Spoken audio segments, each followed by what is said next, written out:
Good morning, students.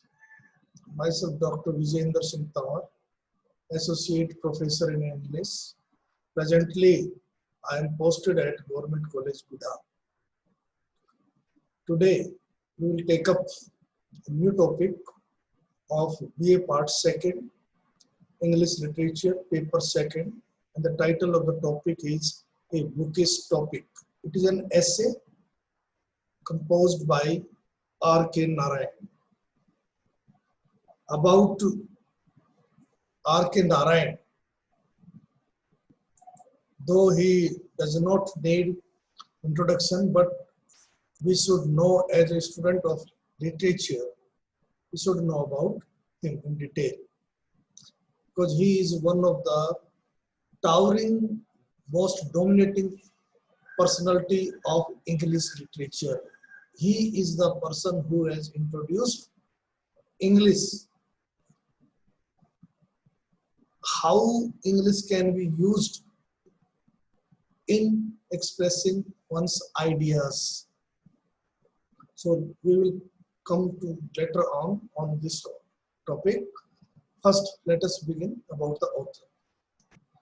R.K. Narayan, who was born in 1906 and died in 2001, is a short form of, or we can say his full name is Rasipuram Krishna Swami Iyer Narayan Swami. In the beginning, when he wrote his works, he used to write his full name. That is Rasipuram Krishna Swami Iyer Narayan Swami. This he gave, or one of his manuscript he gave to Graham Greene, who is one of the greatest author of England. He suggested that he should change his name, or at least make it short. At the behest or request of Graham Greene, R.K. Narayan shortened his name, and now he used to write just R.K. Narayan. And fortunately, he became very popular, and now he is regarded as one of India's greatest English language novelists. Though in the beginning, he also worked for his maintenance of life as a clerk, as a teacher, but from the core of his heart, he wanted to be an author. So he gave up his school job as a teacher and started devoting his full time in his writing work. And just like Thomas Hardy is famous for his Wessex, he also created a imaginary area named Malgudi. Malgudi is just imaginary, just as we live in Shekhawati, we say this is area we call Shekhawati. But there is no such thing we can say about Malgudi because it exists in the imagination of R.K. Narayan. But from many things which we saw in Malgudi, we can say it is somewhere in South India, the imagination of Narayan. His works showcased his ability to highlight the social context and provide a feel of the characters through the simple narration of everyday life. We can say R.K. Narayan is such a writer, he uses social theme and then he composes novels, short stories, essays, etc. etc. He is often compared to the William Faulkner, since both their works brought the humor and energy of ordinary life and also displayed compassionate humanism. Now let me tell you that he is regarded as one of the three triumvirate of Indian literature, means trinity of Indian literature who writes in English. The other two novelists are Mulkraj Anand and Raja Rao. He is credited with bringing English language writing from India to the rest of the world. That is, he introduced India through his writings to the people of the rest of the world. His works have been translated in many languages and he is famous in a number of countries. He is taught in many countries. He is the first Indian novelist of international repute, though there are other, Salman Rushdie and the Nobel laureate who was awarded Nobel Prize, V.S. Naipaul, but R.K. Narayan is regarded as the first English novelist who can be said of international standard. And he has no philosophical or socialistic concern, and he is rooted in his limited world. The idea is he does not propagate any ideology. He presents what it is. He leaves it up to the readers to decide. He is primarily occupied with man's feeling for the life role entrusted to him by tradition and environment. His recognition at home and abroad, means in India as well as in foreign countries, by academies is well known. That is, he is given great respect not only in India but in foreign countries also. He has a talent of describing things accurately. He takes up minute details in his works. And his language is very lucid, transparent, vivid, and racy. He uses simple English, never attempts to mix the flavor of his native language, Tamil, or any other Indian language. There is no distortion of rules of English grammar. He uses a lot of Indian words in his writings, but he does not try to change the basics of English language. He has written many novels and other fictional works also.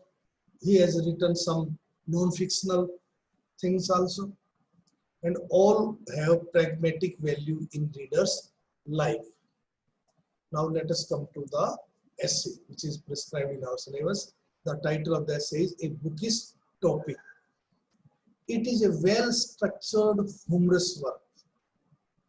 It emphatically narrates the experience of the author with a person who borrowed from him a book to read but never returned it. Actually, the essay is a lively comment on the borrowers of books. It reveals the agony, the pain of an author of books who lent one of his books to a friend who failed to return his book. The essay is full of delicate irony and gentle humor. The idea is he does not impose anything on his readers. It is reader who learns in a very lively manner, humorously, what he wants to say. He begins his essay and makes it very clear in the very beginning of his essay that he has no respect for the book borrowers. He calls them book pirates.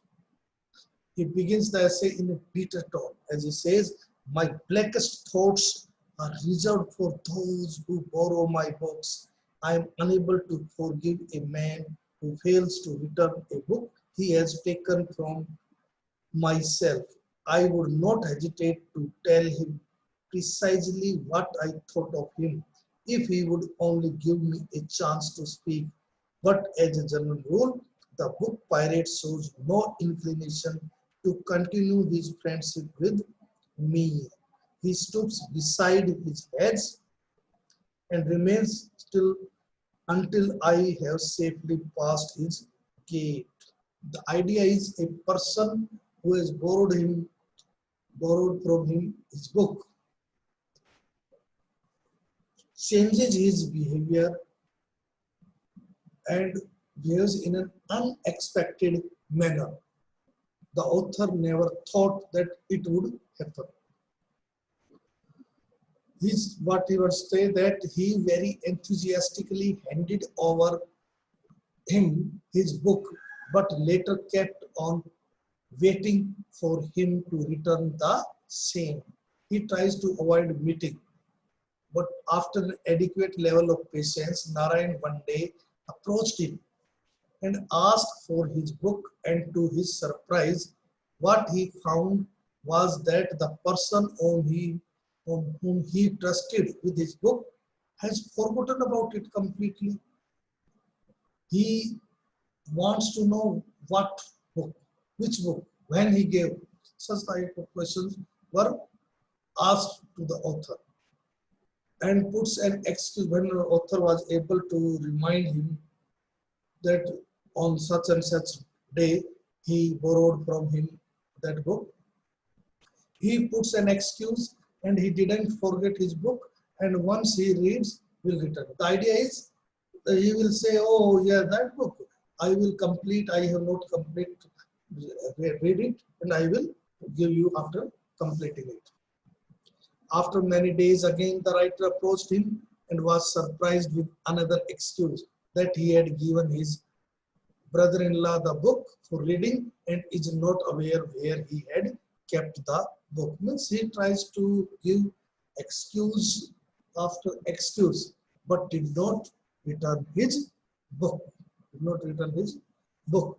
This happens, and this changed the attitude of the author. He became very angry and tells him, actually, such people don't deserve any book. And he recalls himself of a man who had the greatest library, and he was so particular for his books that whenever he lends somebody a book, he keeps a record in the ledger about it. Whosoever returns after expected date loses it, is charged with a fine. The idea is the author is reminded of a person who also gives the person to read books, but he did not give like author. He has a special way of lending books. He asked the book borrowers to sign in a register and also the time when he would return the book. If he fails to return on the appointed day, he is charged with fine. And that person did not spare. Even the borrower happens to be his son-in-law.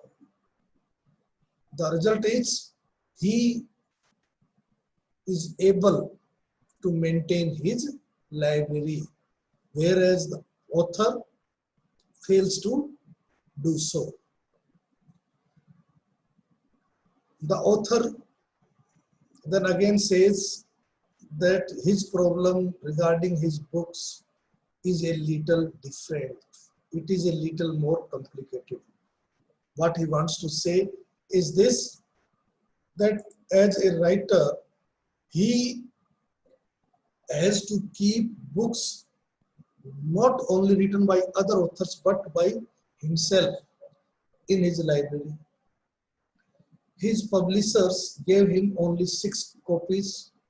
He gave away 5, and at least he wants to keep the 6th copy in the library, but that is too taken away by book borrower. This makes his situation more complicated. He wants to say that he is fed up with such book borrower, and in future he would like not to give any person his book to read. Thus we can say that the author has dealt with a social problem in this essay. He narrates the mentality of such people who accumulate books to pretend that they have good taste for reading, but lacks in maintaining the dignity of returning the borrowed books. The idea is there are some persons who on the face in front of you will say that they are good reader, they would like to read a book, they will say such and such things that you will give them more books, but they will not return. Such person cannot be called good persons. The author has made use of humor and irony to convince the reader with his point of view. For example, he writes, after heading up, he says, at the next election, my vote goes to the party which pledges itself to eliminate, along with illiteracy, poverty, and disease, book borrowing from our society. And for this purpose, he also inspects the manifesto of different political parties. This is humor and irony that he's so much fed up that he wants that there should be a law against book borrowing. In short, we can say the issue taken by the author is social. The author sociological concern is evident in his writings. These have great charm, a quiet simplicity, economy, precision, and beauty of phrase. Beauty of phrase. And the author has been able to convince the reader with his point of view in a masterly manner. Thanking